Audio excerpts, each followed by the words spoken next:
Assalamu alaikum. Welcome to my video series on searching algorithms in artificial intelligence. In the previous videos, we were discussing uninformed search algorithms and we covered breadth first search and depth first search. In this video, we will explore iterative deepening search and depth limit search. So let's start with the iterative deepening search. IDS is a search strategy that systematically explores deeper levels of a search tree while ensuring that no shallow solution is overlooked. It begins with an initial depth limit of 0 and performs a depth first search up to that limit. If the goal is not found, the depth limit is increased by 1 and the search restarts from the root node. This process continues until the goal node is located. By combining the space efficiency of DFS with the completeness of BFS, IDS ensures that all possible depths are explored in an orderly manner. Let's discuss its working using an example.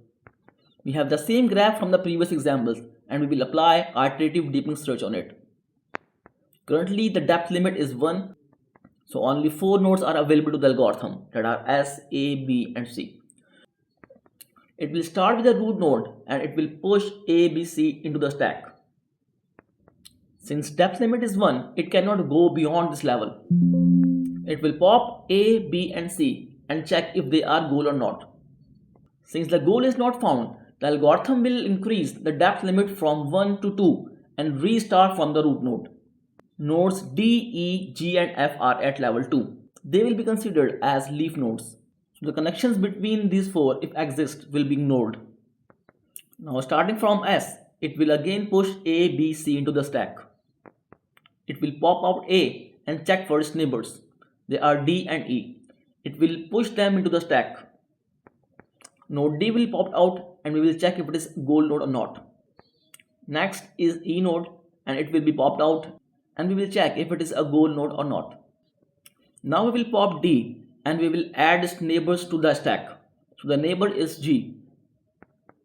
Now the top elements is G. We will pop it out and check if it is a goal node or not. Yes, it is the goal node. As the goal is found, no further expansion will take place and the algorithm will stop.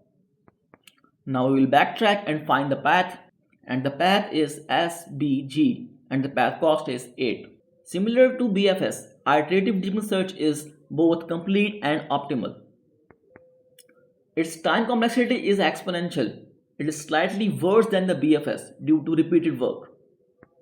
However, it has linear space complexity like DFS. It stores only the depth level nodes in memory. Now let's discuss depth limit search. It is a variant of depth first search where we set a maximum depth limit to control how far the search explores. This helps prevent infinite loops in graphs with cycles or excessive memory usage in deep trees. In depth limit search, we start from the root node and explore as in DFS. But if we reach the depth limit L, we stop expanding that path and backtrack. If the goal is found before reaching the limit, the search is successful. Otherwise, if all paths are explored up to the limit without finding a goal, the search fails. This method is useful when we have an estimate of how deep the goal might be. However, if the depth limit is too low, we might miss the solution. And if it's too high, we waste resources exploring unnecessary paths. Let's understand this with an example. Given the following state space, we have to find the goal node, which is O, and the given depth limit is 2. It will start from the root node A and will push all of its neighbors B, C, D and E into the stack. It will pop the top element B and further push its neighbors F and G into the stack. Since we have reached the depth limit, the algorithm will not explore the further successors. It will DQ F and G and check if they are goal or not, and then it will backtrack to C. It will push the neighbor H to the stack. After checking H for the goal state, it will backtrack to D. It will push I and J to the stack, then pop them out and test if they are goal or not. Finally, it will explore the last node, that is E. So it has explored all the nodes up till this level, that is depth limit of 2, and the goal is not found. So the algorithm will return a failure.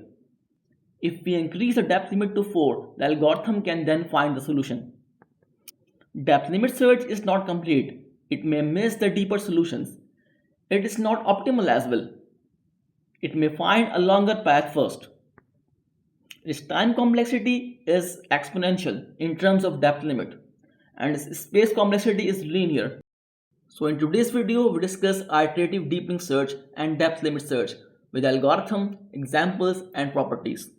In the next video, we will discuss uniform cost search. If you found this video helpful, don't forget to like, share, and subscribe for more videos on data science and AI. See you next time.